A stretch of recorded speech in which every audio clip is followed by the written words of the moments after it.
You are listening to the Mother of All Talk Shows podcast with George Galloway. This is London, but coming to you, of course, all over the world, thanks to the wonders of the internet. It's stormy weather outside, that's for sure. Although, having just spent the last 6 days in Russia, where not a drop of snow or ice lasts for a second on the roads or the pavements, is swept, shoveled, salted, sanded away, and nothing comes to a halt, it's a bit surprising to be told that half of my staff this evening haven't made it into work because of transport difficulties. Both of the train lines from Glasgow and Edinburgh to London cancelled because of the weather. The BBC One, a £5 billion a year business, off air because of a storm. Makes you wonder how the Russians can do it and we cannot. Although that's true in more ways than one, and I'll come back to those issues in a minute. I want to begin with the breaking and extraordinary news coming out of the Irish Republic, where little Leo Varadkar, the darling of Brussels, the foghorn, the mouthpiece of the European Union, has lost the general election and may even now, as I said earlier, be on a plane to Brussels to a well-padded political and financial exile.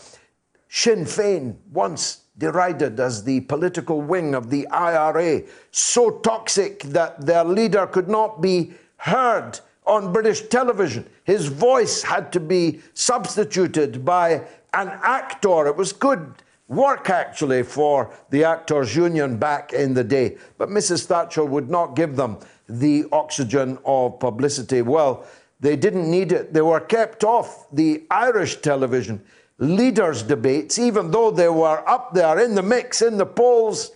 But they have emerged as top dog. We'll be talking to Kevin Meagher, a very considerable expert and long-standing guest of the Mother of All Talk Shows, about that. We'll be asking him whether Sinn Féin can now form a government, what kind of government that would be, and what that will mean on the issue of the border, on the issue of Irish reunification.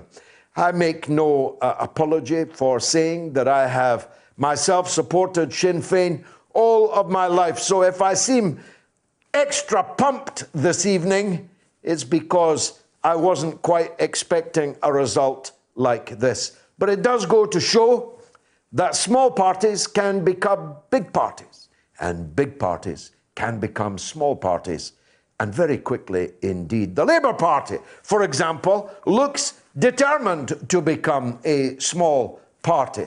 It's already 80 seats down in Parliament and looks certain, according to the bookies, 10-1 on at the bookies, to pick as its next leader a knight of the realm and the man responsible for the policy shift which destroyed the Red Wall, drove Labour into exile in the metropolitan areas, and cost them the election. You might call that masochism. I certainly would. But it's partly the fault of the Corbynites that came up with an alternative candidate who just doesn't cut it. And that is increasingly obvious with every day. Even in Jeremy Corbyn's own constituency, Labour Party, they picked Keir Starmer over Rebecca Long-Bailey. So a lot of thousands, maybe hundreds of thousands of Labour members are going to have to face a difficult decision. Is it business as usual under Sir Keir, the champion of the EU, of NATO, of the whole Tony Blair agenda? Or are they going to be looking for somewhere else? Or perhaps leaving politics altogether? It's a pretty sad end, isn't it, to the not even 5 years of the Jeremy Corbyn era. And what a pity, too, that Corbyn fell just as Bernie Sanders was rising. Bernie Sanders now is bang dead on to be the Democratic Party's candidate in the November election in the United States, as exclusively predicted here by me long ago, long before anyone in the mainstream was prepared to give it house room. It's amazing how often I'm right. In fact, if I ever write another memoir, it will be called I Was Right About Everything, and I was right about Bernie. He is the only man that can defeat Donald Trump, and he is going to be the winner of this primary contest, unless, of course, they cheat him, unless, of course, they stop him by undemocratic, unorthodox means. And that, of course, cannot be ruled out, especially in the wake of the farce in Iowa, where in a caucuses process, they invented an app. Now, for those of you who don't know what a caucus process is, you book a hall and you ask people to stand in different places in the hall and you count their heads and you know who's won. Why you need an app for that is entirely beyond me. You only need someone that can count heads and an old-fashioned telephone to ring the result in to the headquarters and somebody with a pencil and paper at the other end. But now, a week after the event, we still do not have the final result in Iowa. And that's because Bernie Sanders won. And they wanted to stop the momentum from that win, taking him to a landslide victory, perhaps, in New Hampshire this week. And we'll be talking to Garland Nixon, a good friend of ours from Sputnik in the United States, who knows a thing or two about American politics and Bernie Sanders. We'll be talking to him in the course of the show about what happened in Iowa, what's likely to happen in New Hampshire, and what are the options open to the political orthodoxy, the political establishment in the United States to stop Bernie. And anybody who knows anything about the United States knows that those options are quite wide-ranging. And we'll be talking about China. I've just come back, as I said, from Russia. I've been on 4 airplanes in the last few days.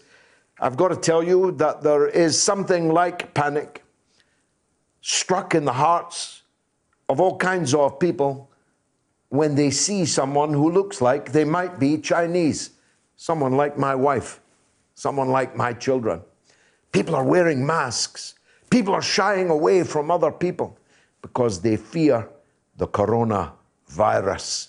China has moved mountains to try and stop this coronavirus, to try and restrict it. But there are so many people in China and so many Chinese people in the world that it's not proving easy to restrict its spread. A lot of people have now died, far more have survived, but have had the virus, have tested positive for the virus, now in virtually every country in the world. Cruise ships in the United States this week being pulled over into harbour and sick people being carried off them. It's going to do wonders for the cruise ship business over the rest of the winter and the spring, I can tell you. It is, of course, still a moot point of what this coronavirus is, how it struck China in the way that it did. It's a moot point whether China could have handled it better. There are people who say that the attempt to stop the panic, the cover-up, is often worse than the actual problem itself. I'll be discussing that with a distinguished guest from China also later in the show. We'll be talking about British politics, Irish politics, American politics, politics everywhere in the world. We'll be talking even about heroes, because tonight we begin the long-awaited induction of the first candidate into the mother of all talk shows Hall of Fame. We've even got a beautiful new graphic. And tell me if you like the new look. I'm told I'm looking purple. Purple, that'll suit me. Tell me what you think of that. We'll be inducting the first of our heroes into the Hall of Fame. That nomination is mine. I'll be making that nomination, but you can make subsequent nominations. Just let us know, preferably by email, but also by tweet, by any other means, who you think should be in our Hall of Fame, and give reasons why. And we'll make an adjudication during each week as to who the next inductee will be.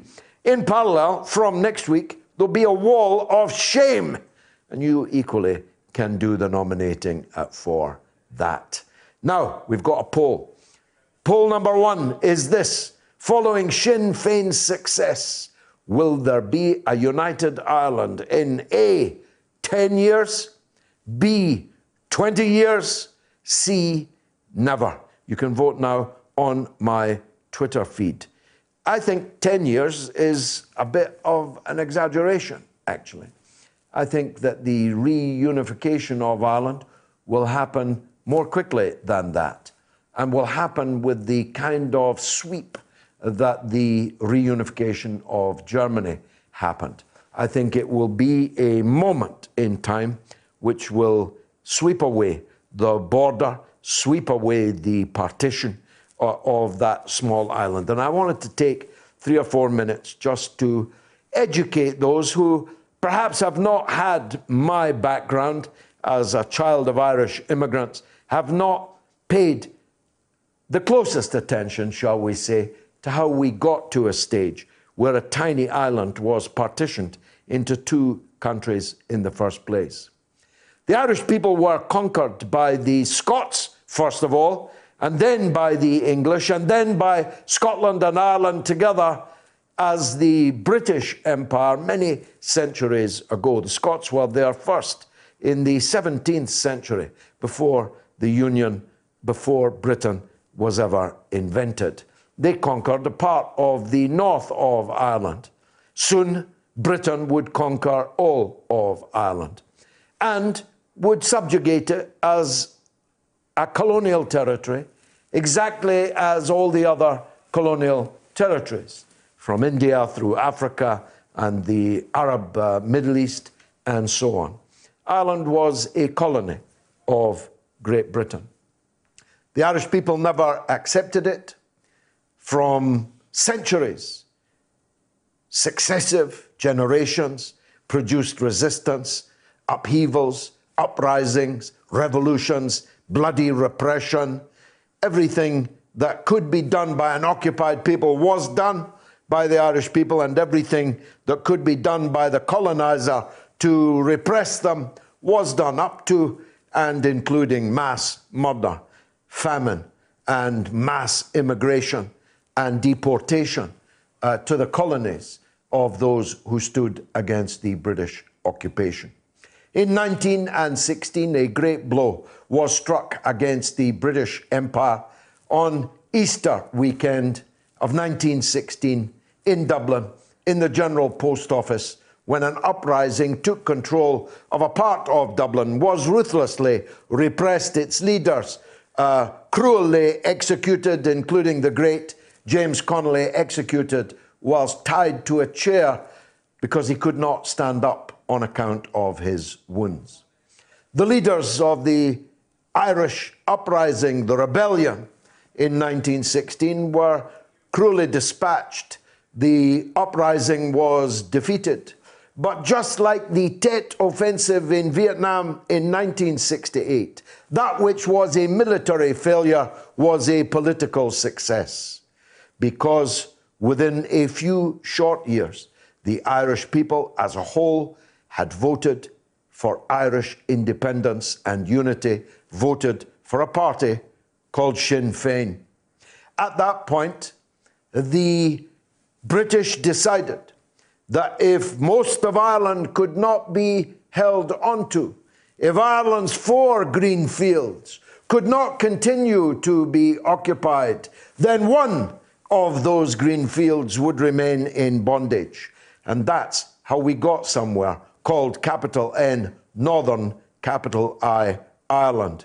It was gerrymandered in a way that they thought would ensure a pro-British majority, would live there forever and keep that small part of Ireland, 6 counties out of 32 counties, as part of the United Kingdom. But they didn't account for several things, one of them inexplicable. As soon to be the father of my 6th child, I've got to tell you, we produce, by the grace of God, a lot of children. And the population demographic has been tilting dramatically in the 6 counties towards an Irish majority, towards a nationalist majority, a majority for reuniting the country. They didn't take account of the fact that many educated, graduate, achieving people from the unionist population in the 6 counties would not prefer in the long run to live in such abnormal, unusual, rigged and sectarian situation, and would leave and go and live in England, go and live elsewhere. They did not take account of the fact that educated, intelligent members of the unionist population would one day conclude, not least because of the issue of the European Union, that if I'm to remain in the European Union, well, I'll have to reunify the island of Ireland, and thus everyone can be satisfied. They did not take account of the march of history. Now, reunification is ineluctable, unstoppable, and I think will be along much sooner than 10 years. But you can vote A, 10 years, B, 20 years, C, never. 52% of you say 10 years so far, 12% of you say 20 years, and 36% of you say never. If you want to argue the toss with me on that one, you're welcome. The fiasco of the Democratic Party's caucuses in Iowa are still trending, even though it's a very small place and a rather small number of people's votes are in play. As I explained earlier, it's inexplicable that they needed an app to count the few thousands of voters in the Iowa caucuses. It's even more inexplicable that that app was developed by a company, a large shareholder in which was one of the candidates. The candidate who claimed that he'd won, even though he lost. And that now is accepted as fact. Pete Buttigieg is not the winner of the Iowa caucuses, though he successfully muddied the water over the first few days in the wake of the caucuses by claiming that he was.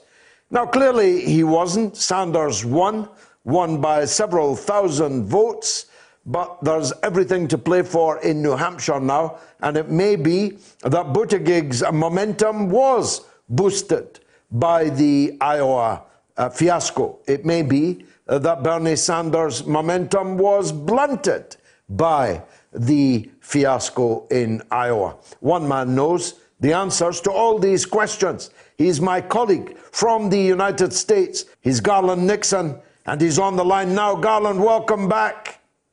Great to be back, George. Very nice to see you. Sorry I missed you when you were in England, but let's talk about Iowa first of all. What's the latest state of play in the Iowa caucuses fiasco?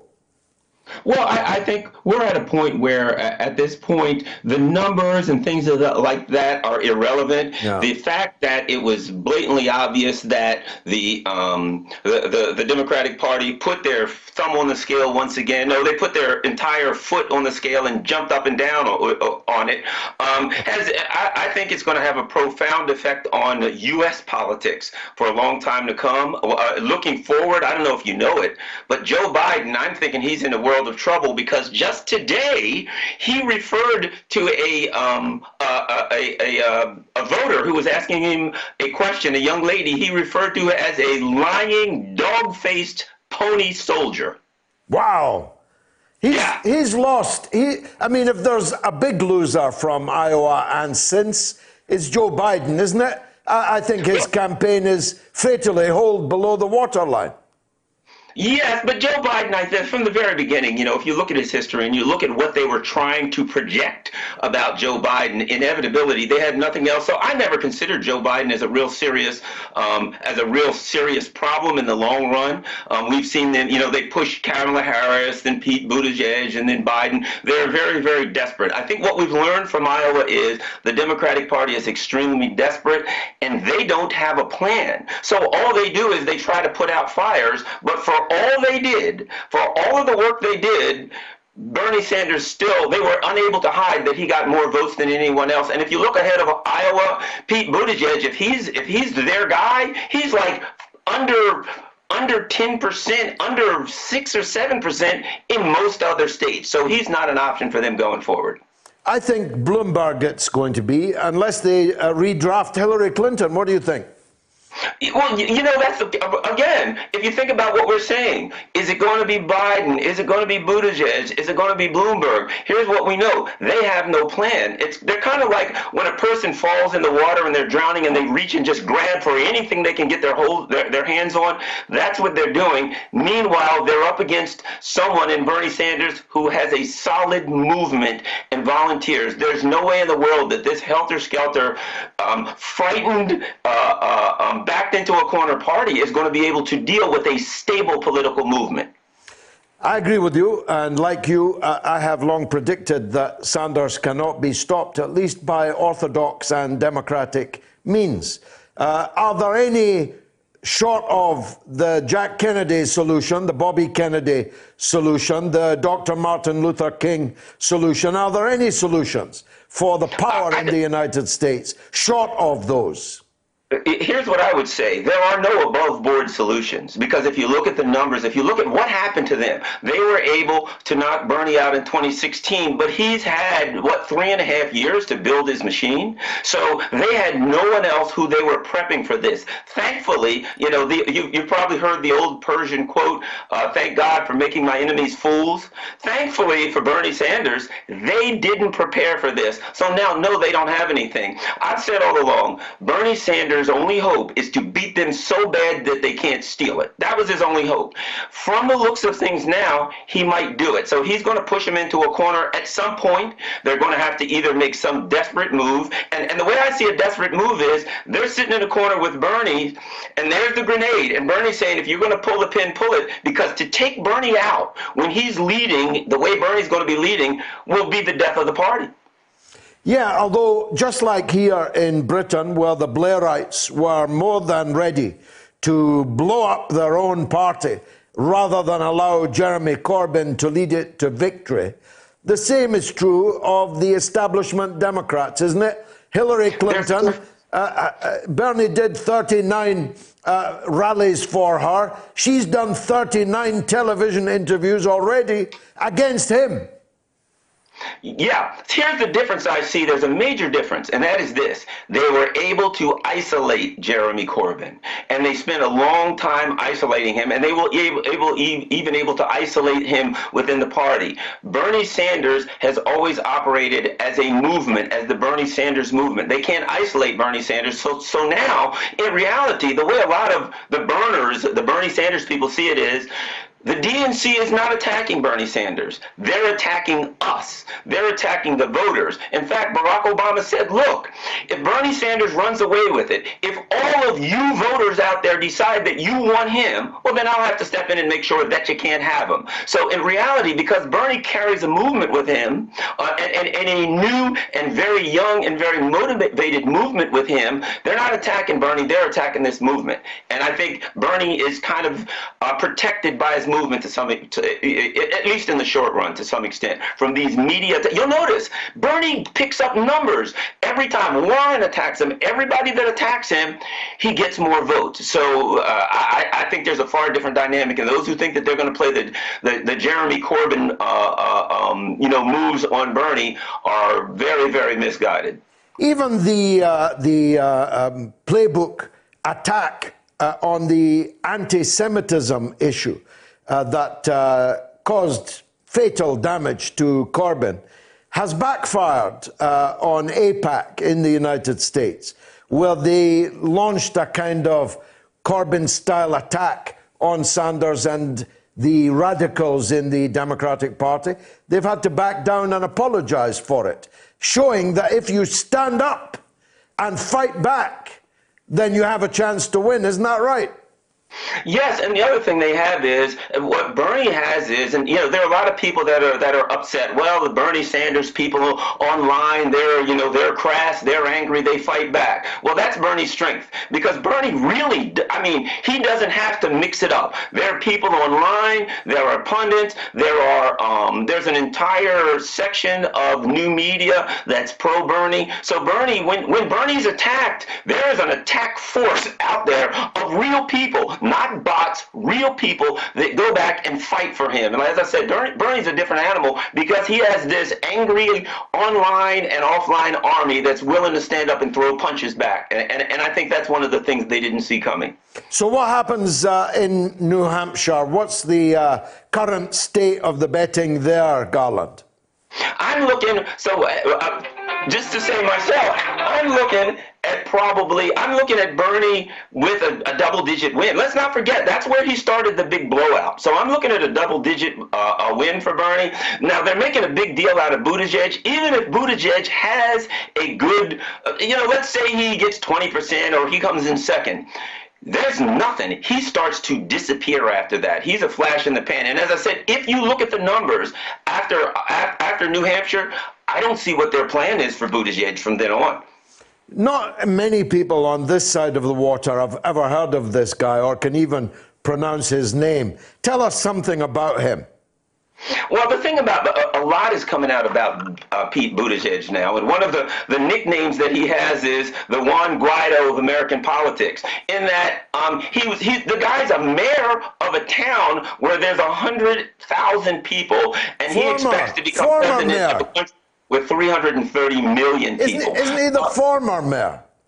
Yeah, former mayor. He's the former mayor of the fourth largest city in Indiana. Yes, and he has some very uncomfortable ties to the intelligence community. So there are a lot of people who are looking at this guy who are very concerned about his ties to the intelligence community, who's looking at what happened in Iowa, how he was intricately involved in this shiesty shadow app. And so the questions are rising about him, but I don't think that's going to matter, because even with all of that said, if you look at the numbers for Pete Buttigieg after New Hampshire, they just start to crater. There's nothing for him in the long run. Even if there's nothing else bad about him, he's just not making a case to the American working person that would be something that they would want to vote for, would be a reason that they'd want to vote for him. Now, Warren and Biden, both their campaigns are in trouble if they do badly in New Hampshire, aren't they? Yeah, well, generally Iowa and New Hampshire cleans out the riffraff, as they say, for this reason, because at that point you have a lot of donors, very, very wealthy donors, who are making investments. And after the first two states, they start thinking, well, these investments aren't looking so good with someone who doesn't have the numbers. And so I think this, not for Bernie. Bernie people, they don't have much in the first place. They're getting them $5, $10, $20, and they can do it over and over and over. But for some of these other people who have the big donors, yes, and the reason is donors. Once a donor sees their investment starting to fall apart, they look for somewhere else to put their money. And Warren is the senator for the next door. She must have started out thinking she could win New Hampshire. Now she must be hoping she'll be third.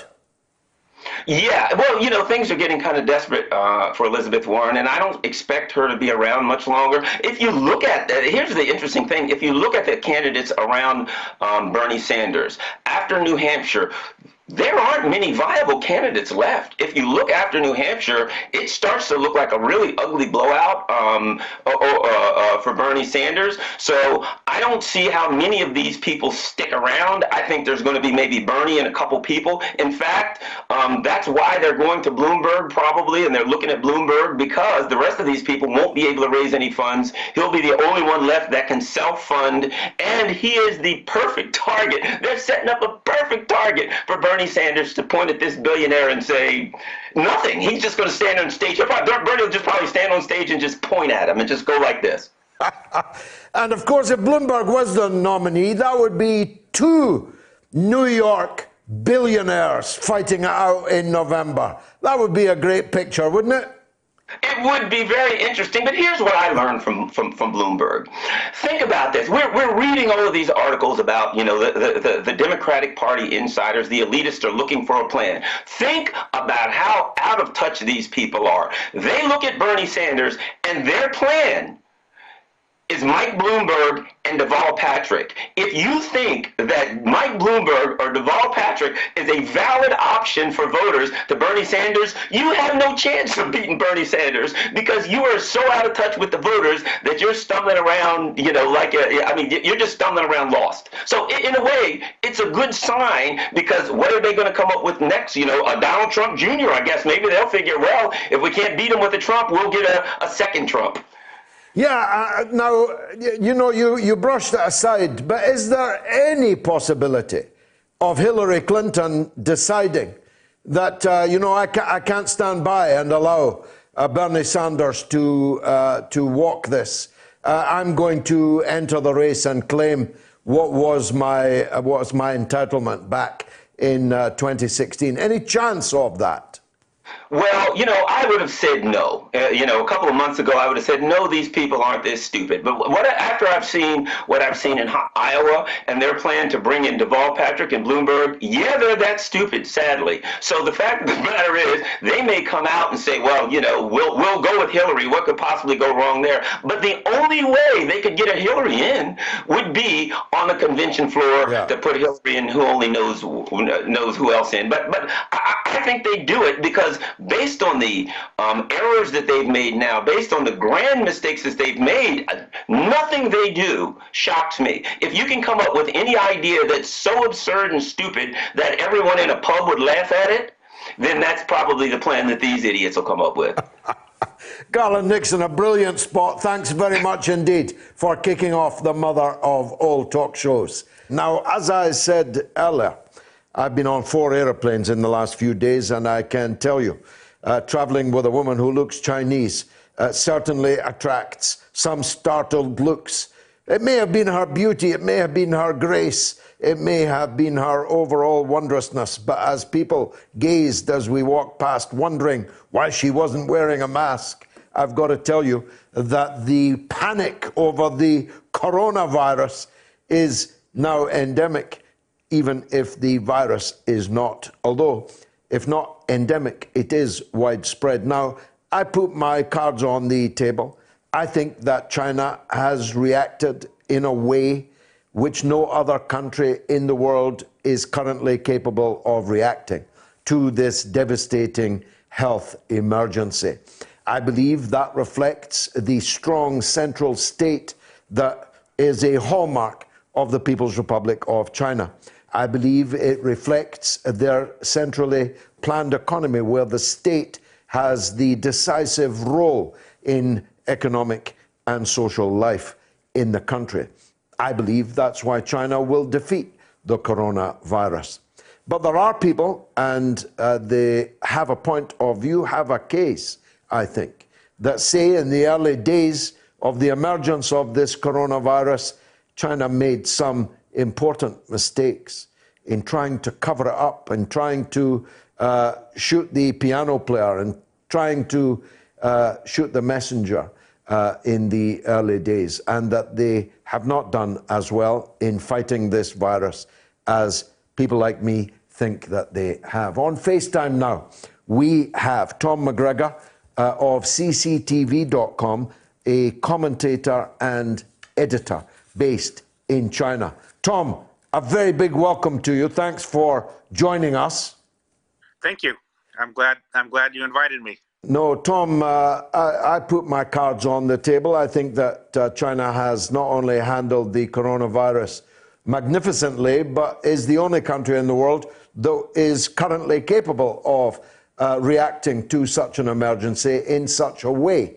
But there have been criticisms. How does it look to you from China? How much self-criticism is permitted in China about the handling of this affair? Well, nobody's perfect and no government is perfect. And obviously at the beginning, there were a few delays in how China was handling the virus. But you got to understand that a lot of times when you hear media stories about the virus, there's always talk, oh, there's going to be another pandemic, and then it never turns out that way. Well, in this case, it almost turned into a pandemic. And so the moment China realized that, then they were very serious, and then they put in the quarantines, and they did a lot to, and they're also working with WHO. There's all these claims that China's not working with WHO. That's nonsense. They're working closely with a lot of governments and a lot of countries and a lot of people as well. So what's really going on is that the media, especially the Western media, the British media, as well as the American media, have been very hard-hitting on the Chinese, and this is not the right time for it. No, in fact, the first action of the British and American governments was to contribute to a sense of panic, wasn't it? Yeah, instead of flying in help, they were flying out as quickly as they possibly could, shutting their consulates and so on. I was very upset about that. It was funny because my wife is Chinese, and she was asking, and what's going on? Why are they sending Americans out? And I said, I'm not leaving. Unless I'm here. There's no reason for creating this kind of panic, because if somebody likes me, I'm working in the media, and I'm leaving China, then people are going to get real nervous. So I'm not leaving. And I have a Chinese wife. She's a Chinese citizen. We have a son here. We're here in Beijing. And we have no plans to leave or run out of here. We're going to do our best. We have a quarantine right now. We do have to work at home, and you can't really do much outside. But the fact is this is, we're just trying to do our part to help. And if we were to travel, we're putting people at risk. I mean, I'm not sick. I'm healthy. My family's healthy, but you never know, because it takes a 2-week incubation period. So the best thing to do is just stay indoors and just, bear it in silence, and China will overcome this. Well, your wife is Chinese. My wife looks Chinese, at least to the uneducated. And as we were traveling through Switzerland, Zurich Airport, but also at Heathrow, we were guaranteed the best seat in the house everywhere we went, because people actually now move away from you if you look Chinese and you're not wearing a mask.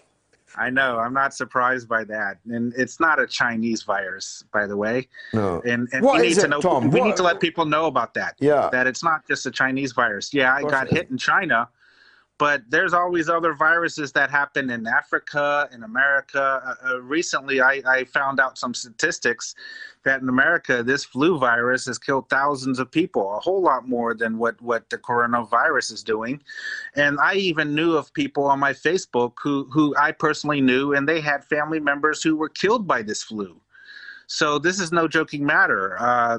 These viruses are killing people, and it's dangerous. And I think part of it is just that it was bound to happen. You're going to have these kind of super bugs, and they're going to spread, and it's inevitable. This is not just a case of it's a Chinese virus. It can happen in any other country as well. What do you know about the virus? I mean, neither of us are doctors, Tom. Sure, but I know. I'm not a scientist. Is it entirely novel, or is it closely related to previously seen viruses? Well, there's different theories, and you also have some crackpot conspiracy theories that there's some, Wuhan had some type of bioweapons. It's a little bit tricky, because as a scientist, I would not know exactly what type of virus it is and the specifics of it, but whatever it is, and they said that there was some pangolin animal that somehow was a carrier of it. But the thing is, the scientists are still working on trying to figure that out. And when they figure that out, then that can help with finding a vaccine and finding some cure for it. Because you have to find out what exactly the illness is so you can address it directly. And the Chinese are working really hard on that in Wuhan, as well as in Shanghai and Beijing. All the scientists and medical staff are acting in a very heroic manner to handle the coronavirus right now. I mean, we only eat nice animals like cows and lambs and fish and chicken and turkey and pigs. We only eat these animals. The Chinese, on the other hand, they eat a whole different kind of animal, and that is one of the racist tropes. Yeah, address that. Yeah, we're not eating monkeys. We're not eating bats. This theory that the Chinese love eating bats or monkeys. I have lived in China for 10 years. I have never witnessed at any time a Chinese person, and I have a Chinese wife, who's eating monkeys or bats. I mean, that's a joke. And I think you do have maybe some of these wildlife places. It's possible that they were exotic animals and some of the people wanted to have them as pets, but I really doubt that they were cooking them for dinner. That's total nonsense. I don't know anyone who has these kind of dietary habits in China. I have not met, and I have spent a lot of time in rural areas as well. My wife is from the rural area. They don't eat bats. They don't eat monkeys. That's nonsense. It's racist as well. And the British media is the one who is posting that kind of nonsense. The Daily Mail and all this, the Sun. I mean, crazy articles that they were posting. I read somewhere that there was 100,000 foreigners in Wuhan just prior to the outbreak of the epidemic for some sports festival, I think. Is that a fact, and could that have anything to do with this? I think there's probably some truth to it. You got to also realize that before the quarantine was in effect, as I mentioned earlier, sometimes you hear of a bug and then there's a few media stories, but it's a lot of times like, the boy who cried wolf. Are you really sure this is the real deal this time? And so it took about a week or two before the Wuhan officials realized that this was a really serious virus. And during that week or two, if there were major events, they were not stopped. So yes, I do believe that was a strong possibility. Now, what's the prognosis? Is this going to get much worse before it gets better? Have we reached peak coronavirus yet? Yeah, I've seen some articles. They said that it's going to be another week of some higher numbers at most, but this was 10 days ago. So they said a week to 10 days, you're going to have higher numbers every day, more people dying, and then it's going to reach, say, that inflection point where then it starts to be a little bit of a decline.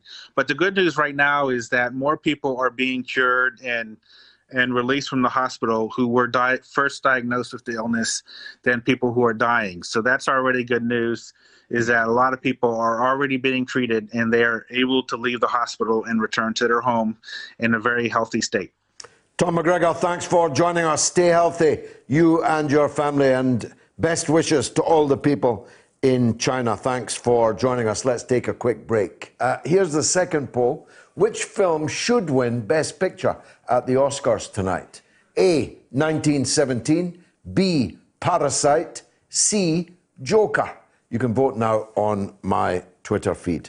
But the big news is, and it's been all night, and it's going to get even bigger, I think, over the next day or two, and that is the incredible result in the Irish Republic, where all three parties are at best equal, but where Sinn Féin might be outperforming the exit poll and maybe robbed only of an even bigger victory by the fact they didn't put up a full slate of candidates. Now, my old friend and yours, Kevin Meagher, a former Labour advisor, the author of the best book on the inevitability of a united Ireland, is back on the show to talk us through it. Kevin, welcome. Thank you very much indeed for Good evening, George. Joining us.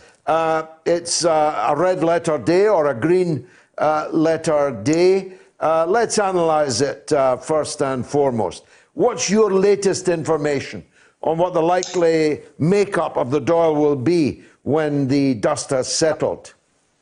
Well, as you say, George, it's a fiendishly complicated system that they've got in the Irish Republic. Multi-member constituencies, a lot of preferential voting, single transferable vote. So there's a lot of counting takes place, and then recounting and recounting. At the moment, what we've got is I think there's about 33, 34 seats that have been declared. Of those, Sinn Féin has got 23 of them. So at this early stage of the count, it's an important threshold for Sinn Féin. It's topped the popular vote in terms of first preferences. So in a sense, it's won the election in that respect. But as you say, it's a very packed field with Fianna Fáil and Fine Gael close behind. What we've seen effectively in the last 24 hours is the emergence of three-party politics in the Irish Republic. The two other parties, Fianna Fáil and Fine Gael, have basically run Ireland for the last 100 years since partition, since the creation of the Irish Free State and later the Irish Republic. So it's an earthquake in terms of a new entrant, Sinn Féin. It's been a marginal force in Irish politics in the South traditionally. Until 1986, of course, Sinn Féin and the Republican movement didn't recognise partition and then the second sort of state, if you like, in the Irish southern state. So they didn't field candidates. So they've made up a lot of ground in recent years. And this is, I think, tonight, a really big seminal moment in Irish politics. I don't think anything's ever going to be the same again. And I think there's that sense that because of Sinn Féin's historical connections as the political wing of the IRA, there's been a sense with some Southern Irish voters that they're a breed apart, that they're not quite democratic enough for them. And the other two parties have very much played that, even in this campaign. But it really is now a case of diminishing returns. And Sinn Féin has had an extraordinary result. No, it's a very different Sinn Féin, of course, to the Sinn Féin of 1986. Its leaders have no connection at all to the period of armed conflict. Their leaders are increasingly women, young women. And of course, they're talking about, in the case of this recent election, when they could avoid it, they were talking about everything else but partition. They were talking about the acute social and economic problems faced by the mass of the people in the Irish Republic. Fianna Fáil also is not the Fianna Fáil that it used to be. I mean, I made the point earlier. If we'd been talking 30 years ago, the obvious coalition here would have been Fianna Fáil, which called itself the Republican Party, and Sinn Féin. But because Fianna Fáil are not what they were, and because Sinn Féin are not what they were, that lash-up looks to me exceedingly unlikely. Is that how it looks to you? Yeah, there's definitely some personality politics in this as well. As you say, Sinn Féin, the optics of Sinn Féin is fairly fascinating. It's a party that has a lot of young people, a lot of young elected representatives. A lot of them are women. A lot of them have no connection at all with armed conflict, with the IRA, with the Troubles, because frankly, a lot of them were in short trousers in those days. So Sinn Féin has changed. It's moved on an awful lot in the last few years. Mary Lou McDonald, who is the Dublin politician, who's the president of Sinn Féin, took over from Gerry Adams about 18 months ago, is a pretty compelling figure. She's a charismatic, confident woman. And in the world of Irish politics, which can sometimes be a little bit sexist as well in the Dáil, she's very good at slapping down some of the boys. And I think there's a certain degree of personality difference that's creeping in here. Micheál Martin, the former Irish foreign minister, who's the leader of Fianna Fáil, and Leo Varadkar, of course, the current Taoiseach and leader of Fine Gael. I don't think they particularly, all three of them, get on. I think that's fair to say. But I think what we're likely to see, given the numbers and given this is now three-party politics, and effectively there's got to be a deal between two of those three parties to form a government, is we're likely to see, if I can borrow your phrase, George, the mother of all U-turns on behalf of either Fine Gael or Fianna Fáil, and they'll probably try and do a deal with Mary Lou McDonald, perhaps on a supply and confidence basis, but I don't think that will wash. I think what Sinn Féin are trying to do at the moment is to see where the numbers settle with some of the other smaller parties, and to see if it's theoretically possible to stitch something together with the Greens on some of the other smaller left-wing parties. I don't think the numbers are there for them to be able to do that, but I think they want to be seen to try to do that first, rather than, if you like, jump into bed with one of the other two big parties who've taken quite a kicking, really, in this election. Fine Gael has suffered a fairly precipitous decline. Leo Varadkar's personal ratings and Fine Gael's ratings were doing pretty well 6 months ago. In some respects, the Irish public have been there supporting him in terms of the Brexit negotiations, where he seemed to have done very well in terms of the outcome there. But it's not translated through into domestic political support, because, as you say, although Ireland's got a very fast-growing economy and very low unemployment, there are big issues in terms of quality of life, in terms of health services, in terms of homelessness, and particularly the cost of housing, which have become massive issues in this campaign, which Sinn Féin very cleverly has positioned itself as the centre-left response to that, very much in the kind of guise of a European centre-left socialist party. So you know, it's managed to put the issue of Irish unity and partition, as you were saying, to one side, and fight this election on domestic politics and domestic issues, where there is a real sense that the current Fine Gael government was very, very weak. Varadkar's the big loser. Can we rule him out now? He can't continue as the Prime Minister, can he? I think it's very difficult given where they are, and effectively, you know, Sinn Féin has topped the popular vote, but that doesn't necessarily translate through to winning the most seats, because there's 160 members of the Dáil, and Sinn Féin has only stood candidates. 42 candidates, so it can only get a third of the vote if it wins every seat that it's put forward, which it won't do. So you end up with this quite protracted situation where all three parties may get similar levels of seats. I think it'll be very difficult for Leo Varadkar to emerge from this and carry on as Taoiseach. I think what may happen is that there is a deal with Sinn Féin, where Sinn Féin may take the kind of lion's share of control of the government, and perhaps Mary Lou McDonald will become Taoiseach if the numbers were there. But it may be perfectly likely that Leo Varadkar may find himself with a knife in his back, metaphorically, from his own side. There are some fairly ambitious Fine Gael ministers who will, I think, have said to him that, look, you know, you've not run a good campaign, which he hasn't. You've not got to grips with some of these quality of life issues that have been there for quite a while. And actually, kind of, you've had your turn, Leo, and you were very keen to thrust the knife yourself into Enda Kenny, his predecessor. So there's not a lot of love lost there in the leading lights in Fine Gael.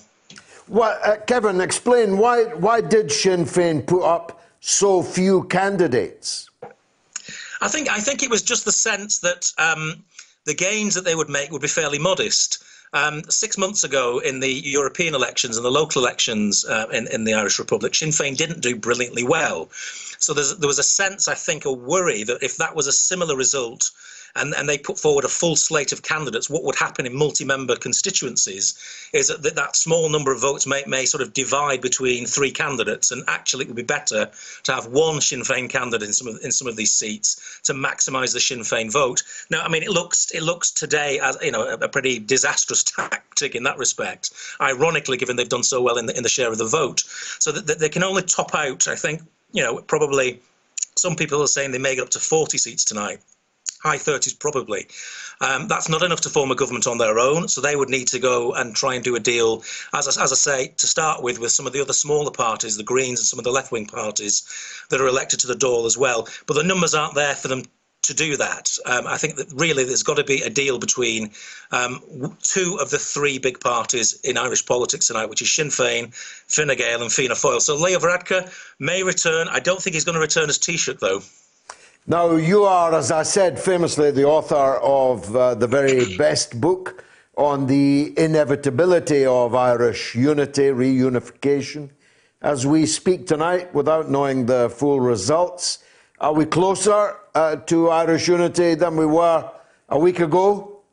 I think definitely. I think the rise in Sinn Féin's support, however that pans out, whether they enter government or whether they don't, I think the debate in Irish politics changes I think, quite seriously tonight. I think the two big parties, as you alluded to at the start, Micheál Martin, the leader of Fianna Fáil, which is traditionally the Green Party of Irish politics, founded by Eamon de Valera. The Republican Party, as it styles itself, has done very, very little in recent years to bring about a discussion about Irish unity, and actually has been quite hostile to it. Yeah. I think there's evidence that people within the party who are much greener than the current leadership under Micheál Martin would be very keen to if they have to do a deal, to do it with Sinn Féin. And it may be that Micheál Martin is another victim of tonight's result as well. I mean, he's not played a blinder in this campaign, as hasn't Varadkar. They've both been outclassed by Mary Lou McDonald, who is just streets ahead of them in terms of being an effective communicator and campaigner. So we may see over the next 48 hours the leaders of both of those political parties falling by the wayside as people within those parties look to try and do a deal. I don't think there's going to be much chance of the two main parties working together. They have been doing for the last 3 or 4 years anyway. Fianna Fáil has backed up Leo Varadkar's Fine Gael, and that relationship hasn't worked desperately well. You've basically got a cartel where the two of them have tried to keep Sinn Féin out of the equation for the last few years. And tonight, really, that policy, that cordon sanitaire that they've tried to instill in Dublin politics just isn't going to last. Sing hallelujah.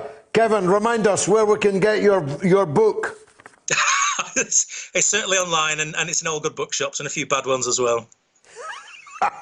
Thank you very much, Kevin Meagher. Thanks, George. Irish expert, been helping us for some years now on the mother of all talk shows. Let's go straight to the lines.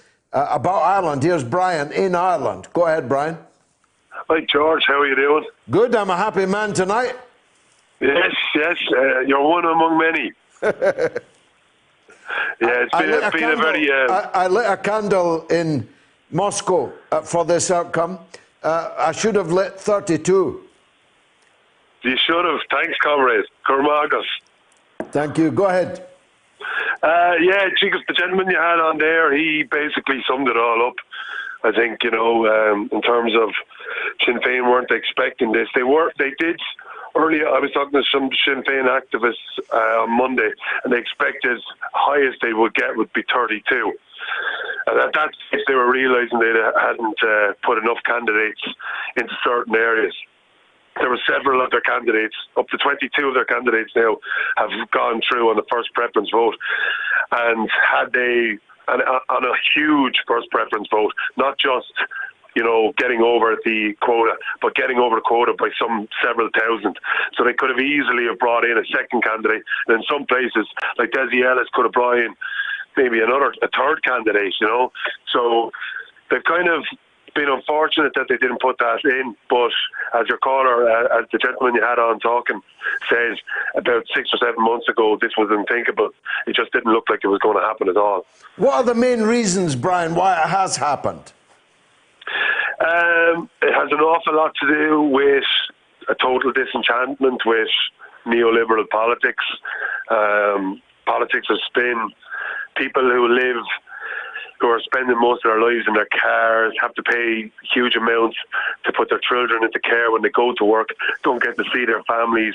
These people are unhappy. They're being told all the time that the economy's doing great, that there's full employment, that there's this, that there's that, but their lives aren't getting any better.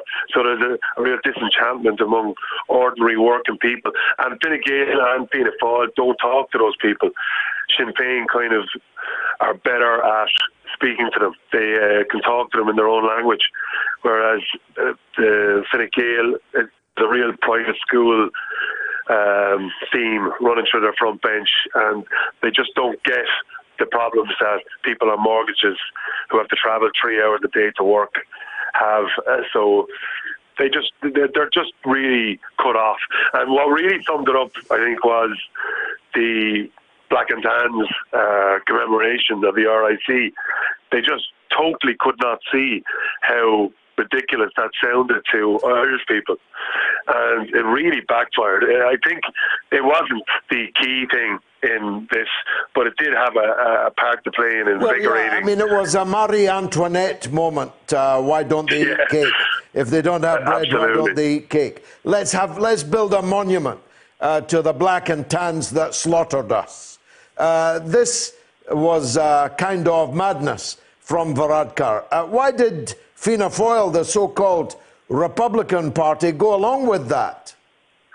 Well, they quickly, I think they would have gone along with it, but then they quickly realised what way it was going. So the first mayor who was invited, who refused to go to this... Cork, the mayor of Cork. It was the mayor of Clare started first. Okay. He was a Fianna Fáil mayor, and he refused. And then, of course, the Cork mayor went, and then, of course, Sinn Féin obviously weren't going to go. And then it just took on a bit of a snowball effect, and it was nothing that Charlie Flanagan or Leo Varadkar could say that could make it any better. No. And you have to remember these people... The Wolf Tones at the top of the top 20, though. Yes, it did. It did. And I think that, that kind of feel-good... the kind of feel-good feeling factor got into the Sinn Féin kind of base, and they started getting out and they started feeling something. And then there was an awful lot of other things. There was a lot of homeless people. There was a homeless gentleman on the banks of the canal up in Dublin. He was picked up by a digger. They didn't realise he was in his tent. They badly hurt the man. Stuff like that. The trolleys of people in the hospitals. There was a vicious murder, a gangland murder in Drogheda in County Louth. It was just a culmination and almost a perfect storm. So and also they were pushing Brexit. They were saying, Brexit, we've handled Brexit. But people in Ireland didn't really care. People were they're more worried about their health. They're more worried about the lack of housing, mortgages and things like that. Well, that's the best call of the night, Brian. Don't be a stranger. That was fantastic, Brian, in Ireland. Let's go to Austria and talk to Yvonne on the same subject, I think. Yvonne, welcome. Hello, George. How are you? Very nice to hear from you, Yvonne. I'm ringing up again, on the same subject, because I'm a Dubliner, actually, through and through. So my question was, because I just tuned in when you were speaking about the cost of Irish unity. And the thing was, I'm celebrating in my heart, it's beautiful, this result for us today. I see it as an Irish victory and a step towards Irish unity. But my parents used to always say to me, Ireland couldn't afford Northern Ireland. And I tuned into you and you were just saying the same thing. And so I would like you to kind of expand on this. What do people actually mean? My parents used to tell me that when I was a kid, and I'd sit there and I'd say, we couldn't afford it. And the other day I was talking to somebody and they said, no, what are you talking about? That's another piece of land, actually. When was that a bad thing that you got another piece of land? So could you actually expand on this? Because it was I can't, because it's, first of all, absolutely nonsensical to me. And secondly, even if it was true, what difference would that make? It cost Germany, West Germany, to absorb East Germany. But the reunification of their people was more important than pounds, shillings and pence or the German equivalent. So, it's like, it's impossible for me to compute why that would even be an issue.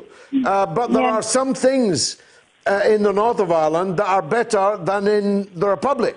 The health service is free in the north of Ireland and it isn't free in the Republic. There are benefits that the people in the north have that some people in the south don't have. On the other hand, wages are higher in the south than they are in the north. These kind of things will have to be ironed out and negotiated, and a transition agreed, no doubt. The Americans would help that transition. No doubt the Europeans would. Hallelujah. We now have the gate open to the reunification of a small island that's been partitioned for 100 years against its will and drowned in blood. Let's celebrate the fact that the party which really meant it when it said it stood for Irish reunification, as opposed to others that pretended to, has apparently triumphed in this election. Yvonne, thanks very much for the call. I need to press on. Dave is in the southwest on EU defence budgets. Dave, go on. Thanks for taking the call, George. Yeah, it's ironic that you spoke previously about Margaret Thatcher. Yeah. And then now Sinn Féin in Ireland and policy. There is a policy, actually, that Margaret Thatcher and Sinn Féin currently held together, which was they both opposed European or commitment to European Defence Union. So that, I don't know if Sinn Féin still do. Well, they did last time I looked. If it's not, I'll stand to be corrected. So no, you're probably right. You're probably right. What I'm getting towards is obviously Margaret had, what it turned out to be incoherent defence policy because her saying no to Jacques Delors in 1984 for his request for European Defence Union, but it was never articulated in the Tory party since. And I firmly believe from conversations with Lord James of Blackheath that there's a three-line whip in the party to keep quiet on it.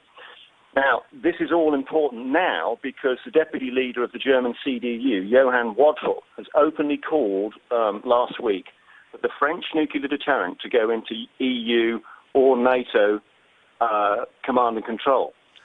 And that concerns us because currently we have both bilateral and multilateral defence agreements with the French. And as I understand it, our Trident fleet and nuclear attack fleet jointly go out in a joint fashion with the French nuclear deterrent.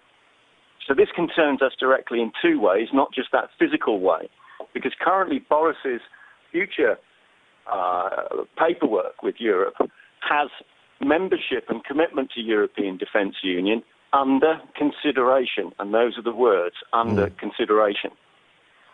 So whilst we've had this silence of not articulating any of this during the Brexit debate, either by vote leave or remain, we now have the top end of nuclear capability and weaponising the EU on the agenda. And this is not the first time I've picked this up. I've picked it up 3 times previously. One from a RUSI advisor, Nick Whitney, saying that the British and French nuclear deterrent could and should be extended to the EU unless Trump is impeached or has-trained. And we also have Max Hoffman being reported in Deutsche Welle some time ago saying that the French and British nuclear deterrent should form the European shield. So my question really to George and probably the listeners, if they're able to interact, is does the prospect of an unelected EU President and Council having nuclear weapons capability under their command and control of an unaccountable executive over the people of Europe worry you? Well, it certainly scares the life out of me. It's an absolute monstrosity of an idea. And the point that you make about the veil of silence, which has been dropped over this whole thing, is equally troubling. It would be bad enough if we were being talked into this European Defence Force in an open way. But the idea that we might be being silently marched into it is even more unacceptable. I'm unlike you, I suspect, Dave. I'm against the European Defence Union and I'm against NATO. I want Britain to be an entirely independent country with its own control over its own military and its own foreign policy, which is the parent of military policy. Defence is the daughter of foreign policy.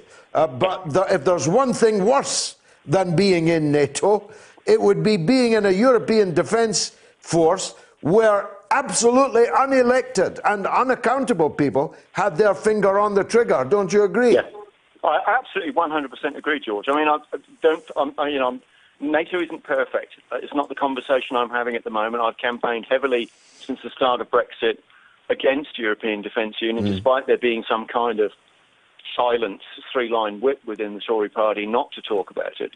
But this concerns everybody in Britain through 2 other ways, because it's not for free. There will be a bill if it goes through. And currently a lot of the wording that we're finding, the wordsmithing coming out of number 10, is that they're saying that our commitment is unwavering to European security. And this is a lovely little cover phrase, because security as it stands at the moment in terms of the paperwork, the bureaucratic paperwork, covers defence. Now, and this is where it concerns everyone, is the Germans are talking about conscription from 16 to 35 both sexes on a pan-EU basis. And they want one single European defence contractor. One only. Single point control of the industry. So, as a data point, where let's go back to the sort of nuclear fleet is concerned. Currently, the steel that's being procured by the MOD for the new astute hulls that are coming in up the Barrow and Furnace there is being procured from France. It's not being procured from Britain.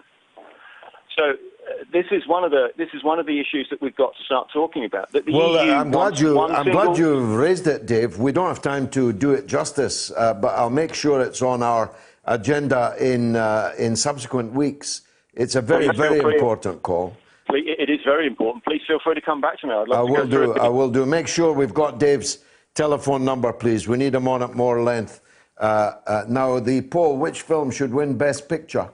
A, 1917, 35% of you, up 3. B, Parasite, 15%, down 3. C, The Joker, 50%, no change. If you want to cast your vote on those 3 films, which one should win Best Picture?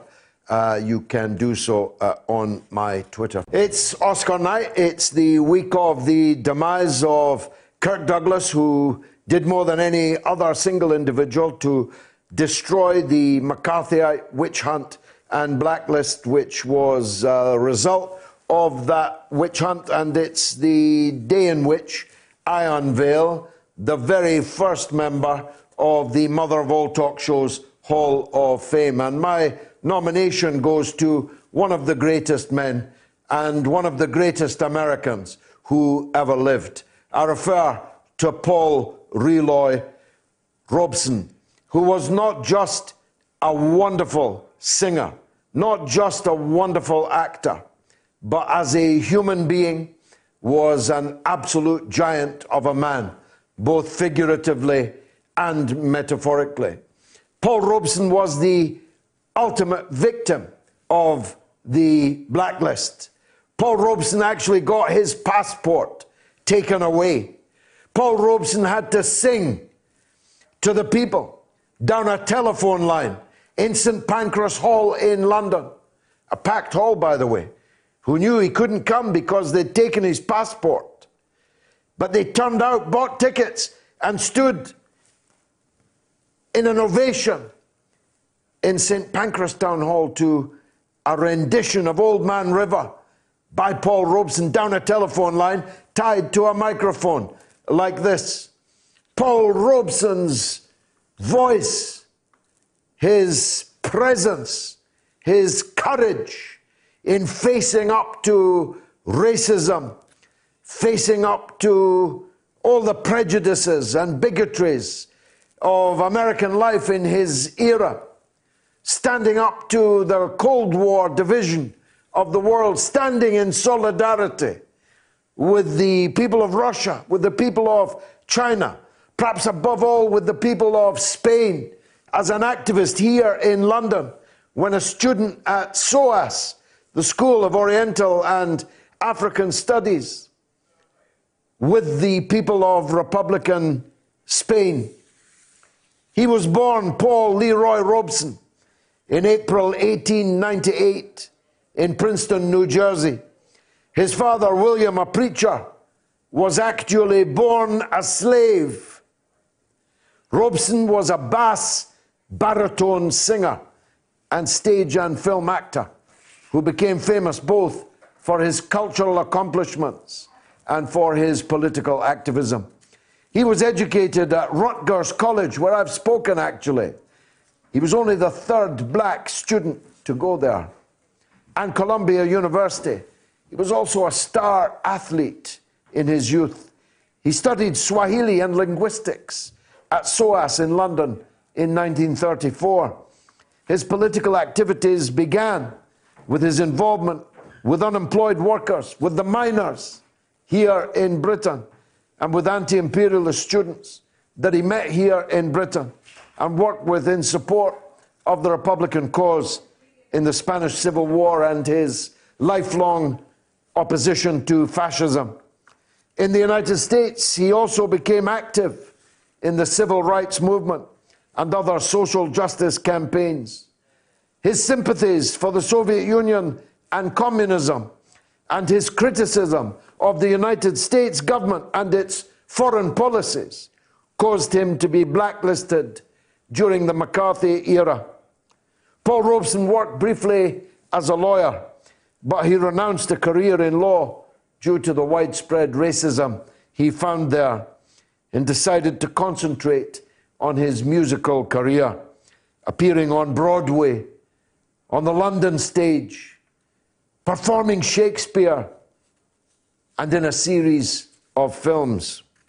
Paul Robeson believed that trade unionism was crucial to civil rights, and it became a mainstay of his political beliefs, and he became a proponent of the union activist.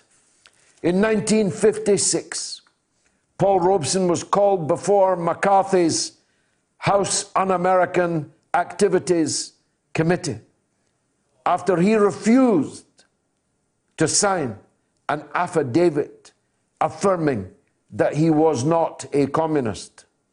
In his testimony, he invoked the Fifth Amendment and refused to reveal his political affiliations. When asked why he had not remained in the Soviet Union because of his affinity with its political ideology, Robeson replied, "Because my father was a slave and my people died to build the United States, and I am going to stay here and have a part of it, just like you, and no fascist-minded people will drive me from it." At that hearing, Robeson stated, and I quote, "Whether I am or not a communist is irrelevant. The question is whether American citizens, regardless of their political beliefs or sympathies, may enjoy their constitutional rights."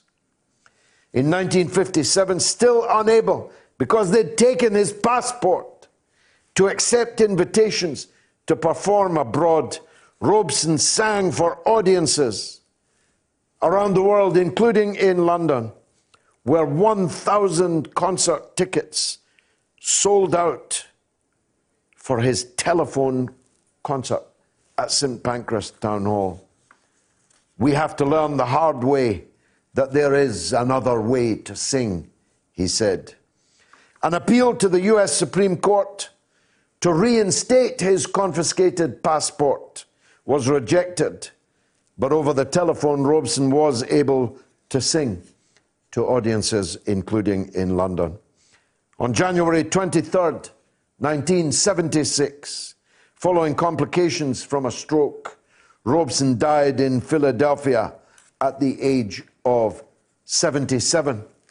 He lay in state in Harlem, and his funeral was held at his brother Ben's former parsonage. At the 2007 Edinburgh Fringe Festival, British-Nigerian actor Tayo Aluko, himself a baritone soloist, premiered his one-man show, Call Mr. Robeson, A Life with Songs, which has since toured various countries. And the film director, Steve McQueen, has also said he intends to film Paul Robeson's story. I hope he does. I know he would do it justice. The one-man stage show is a must. The books on Paul Robeson will repay many times the time you spend reading it. But when this show is over, go on to YouTube and listen to the great Paul Robeson sing and speak. His voice, his words ring out across the ages, across the continents. He was one of the greatest of all human beings and one of the greatest Americans. And I'm proud to say he is now #1 in our Hall of Fame. Let's take 2 Scottish calls. John in Glasgow. John, on you go, sir. George, I heard you cruelly baiting and encouraging the caller from London earlier who was touting another Scottish independence referendum when really the whole debate, certainly in Scotland, has moved beyond that issue to one of a crisis of fundamental good governance that makes these people look like Japanese soldiers still in the jungles of Borneo who haven't heard World War II is over. The referendum was 5 years ago, and I would say probably many people who even voted for independence last time round are now more concerned with the crisis in governance that exists today. Yeah, I mean, but that's one of the reasons why I'm in favour of having the referendum. I want to end this endless, never-ending mentality where Scotland goes down the tubes while the SNP live high on the hog. Oh, how high. And well, yeah. I think we need to defeat the SNP. We need to defeat this pernicious preoccupation of theirs to break up this small country. Well, the whole issue, I think, of another referendum, I mean, it's a bit like the people who wanted to have another Brexit referendum. It really is so far down people's priorities here in Scotland, from as far as I can see. I mean, you have a government and a party which nurtures and promotes vacuous non-entities into senior positions running the country. You have a gentleman this week who was the Chancellor of Scotland resigning the night before his budget, who's also responsible for a project on a shipyard in the Clyde, which built ocean-going liners. They can't even build a ferry to go across the Firth of Clyde.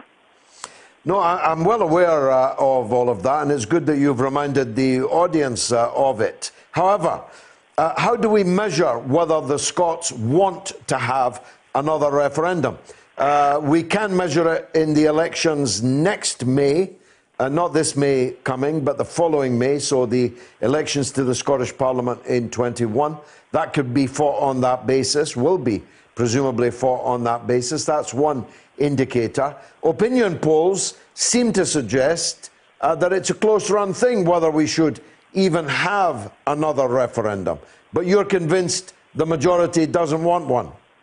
I don't think people, the majority of people, there are so many issues. Everywhere you look, it's a catastrophe. We don't have to wait till May next year, George. We can have it in May this year if the desire is there. I want it in May this year. Right after the Alex Salmond trial, let's have the Indy Ref 2. Well, by rights, it's 4 years. Her mandate has expired. It's a 4-year mandate in these devolved assemblies. The mandate has expired. They say they can't get rid of these people who are now sitting on the back benches as independents because the law. We'll make a law next week to allow recall of these people, but they won't do that. Very good, cogent points, John, as always. Let's go to Stephen in Glasgow, Hillhead, my first parliamentary constituency. Go on, Stephen. How you getting on, George? And when are you coming back to Hillhead? Because this country in Scotland badly needs somebody up there. I couldn't afford to live in Hillhead, but I'm coming back to Scotland. You've got a spare room. I've got a spare room, George, and you and your wife or your partner, Wendy, you're more than welcome to come and stay with me. Yeah, that's very kind of you, but I've got 6 wains, Stephen. I'll tell you what, I've got a big garden shed. I've got a big garden shed, George. You can get in there with the wains. Okay. All right, go ahead, Stephen. This poor guy, Derek Mackay. What has he actually done wrong? He's getting treated like a common criminal up here, because they used the word grooming. He was flirting with some young fella due to his sexuality, and the country's up in arms. Yeah, you go to Phil Schofield on the other side, the TV world. He's being treated like a hero. And the way they're going, the Queen might end up knighting him. I just think the whole country has got the priorities all wrong. Yeah, but it's sad what kind of folk we've got. I mean, all he said was, you've got a lovely haircut. Oh, I like your aftershave. Does that mean if I say that to one of my pals that I'm gay or I'm grooming? You see what I'm coming to, George? I do. But there's a number of differences between Mackay and Philip Schofield. Mackay was a government minister. In fact, the second minister in the country, the Chancellor of the Exchequer. And so there's an issue of power relationships. There's also... Where does it say in the Constitution, George, that you've got to be straight and not heterosexual or homosexual or homophobic? Where does that say that you cannot have a partner in this ideal world we're in now, that you can't have a boyfriend, or you've got to have a girlfriend. It's got to be a woman. It doesn't say that, George. No, it doesn't say that, and neither should it, nor will it. But, Stephen, let me develop my point. Yes, go. There were 265 messages from Scotland's Chancellor of the Exchequer to a 16-year-old boy. It follows that some of those messages began, this grooming or flirtation began before the boy had reached the age of consent, which is 16. There's the second issue that Derek Mackay was, as a powerful politician, in a position, in a power relationship to this schoolboy who, when it began, was 15, and that this was activity or behaviour incompatible with holding high office. Certainly the SNP have concluded that, because they've ditched him, suspended him, sacked him, but it's added to a sense. I mean, I've got to tell you, Stephen, every night is Burns night for the Scottish MPs of the SNP. They're in that bar in the House of Commons. They're at every reception. They're swallowing rivers of the best alcohol. There's sing-songs. There's affairs. There's marriage breakups. There's all kinds of high life in the SNP group at Westminster, as is well attested. It's all adding up to, and that's before Alec goes on trial next month, it's all adding up to a sense, Stephen, that the SNP, that there's something rotten at the heart of the SNP, don't you think? I understand what you're saying, but see this country, the education, the transport, the taxis, the welfare, the no homeless in the street, the place was flourishing. This country would make blink an eyelid what his sexuality was. Another thing is, this person did not complain to the police till 6. So he wasn't naive. But his mother did. Well, you want, okay, let's go to another one now for the Hall of Shame. Well, let's come into the Hall of Shame. We'll put the two of them in here together. We have a royal family from the top. Everyone is not a royal family. Everyone is converted in scandal. And even get right down to Andy. That whole family is a disgrace to this British monarchy, and I think the Queen should get the whole lot of them, get them on a bus and leave this country, because there's families, you get to Moss Side in Manchester and get a family out of there and put them into that big house. Powerful, because they're bringing this to the gutter. Powerful stuff, Stephen in Hillhead. Thanks for that. Richard is in Manchester on Thatcher. Go ahead, Richard. Hello, George. That just came in perfect. Mrs. Thatcher and the person you were speaking to before. I don't think you knew much about the way that people suffered, particularly in the coal fields, and when she closed everything down, the shipyards and everything, and she used the police force as an army to beat them up, and many of my family were on the front line there. My father was a coal miner, and he was a ripper down the pit all his life, and he was a great guy. He was about your size, George, and he had the heart of a lion. But he actually didn't get on very well with Margaret Thatcher, as you can imagine. And if that guy was to go to Durham today, particularly near the Sedgefield, which was Blair's constituency, you would find families who never spoke to each other ever, ever, ever again. Although they've just elected a Tory MP, Richard. Pardon me? Yes, I know. That was something really good, because my wife came from up there. But more to the point, George, we talk about what is happening today, and it's very, very, very much, we might have a modern way of life, but the politics are still the same. And I think our new Prime Minister has got to start spreading the wealth around with these, with the people who lent him their votes, don't you? I agree, absolutely. There needs to be a Brexit bonus for the North, for Scotland, for Wales, and he'd be well advised, Boris Johnson, to get busy with that right now, or he's not going to hold on to these places. If there's money, and we know there is, if there's a printing press, and we certainly know there is that, the banks know there is that, Let's get printing some money. Let's get distributing money in the north, in Wales, in Scotland. Let's do that. I agree with you, Rich. That's absolutely brilliant, George. Can I just say that my young granddaughter, she's only 22, she's just written a screen stage play and radio play, which I'm hoping is going to get on very well, called Letters to Leonard. Be near and dear to your heart. It's absolutely fantastic. Send it to me, Richard. Send it to me. Where do I send it, George? Do you follow me on Twitter? No, I don't. I'm sorry. I'm not up to that. I'll tell you what then. We'll keep your number and I'll text you my email after the show, okay? All right. You'll enjoy the first part of it, George. I'll send it down to you with delight. I'd love to. And give her my regards and my congratulations and best wishes. Clear the decks. There's a legend on the line. It's Norma in Bristol. Go ahead, Norma. Last call. Yeah, I know, George. I really got quite a lot to say, but I haven't got time. No, you do. You've got 4 minutes. Oh, good. First of all, Paul Robeson. I wasn't going to speak about him. I was going to speak about, and I will, about the Jamaican deportations. But Paul Robeson, my 100% hero. I think you were fantastic, George. You made me shiver, and every time I hear him sing, I shiver. I mean, I could tell you more about some personal things, but I haven't got time. But great, very good, very good. He was a giant of a man in every respect. Yep.